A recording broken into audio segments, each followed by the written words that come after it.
Deux équipes en difficulté se présentent au stade Maurice Trélu. Le Tarbes Pyrénées Rugby reçoit les Aixois de Provence Rugby. C'est d'ailleurs le TPR qui ouvre la marque avec la botte de l'ouvreur argentin Sébastien Poët, 3-0 après seulement 3 minutes de jeu. La réponse viendra au bout de 5 minutes. Provence Rugby ouvre son compteur, l'arrière-buteur Sylvain Bouillon égalise à 3 partout, mais c'est l'ouvreur Tarbais qui va sortir gagnant de ce premier duel.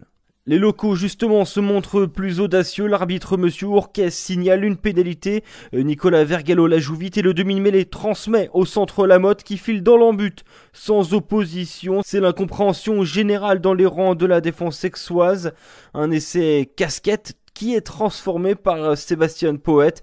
Tarbes prend le large 13-3. Une domination tarbaise certes, mais pourtant la conquête locale est en grande difficulté.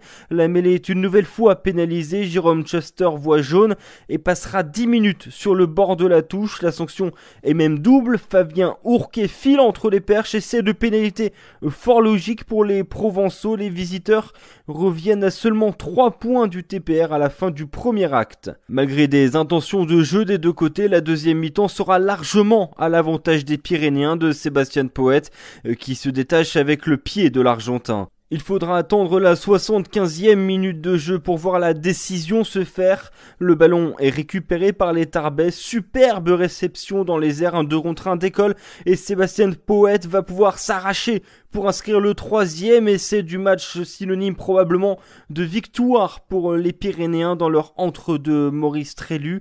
La fin de match sera définitivement à l'avantage du TPR. Seulement 2 minutes après, les Tarbais se savent vainqueurs et veulent ainsi faire plaisir aux supporters du stade Maurice Trélu et c'est Laurent Tranier qui va réussir à aplatir dans l'embut. C'est transformé par l'ouvreur argentin Sébastien Poët.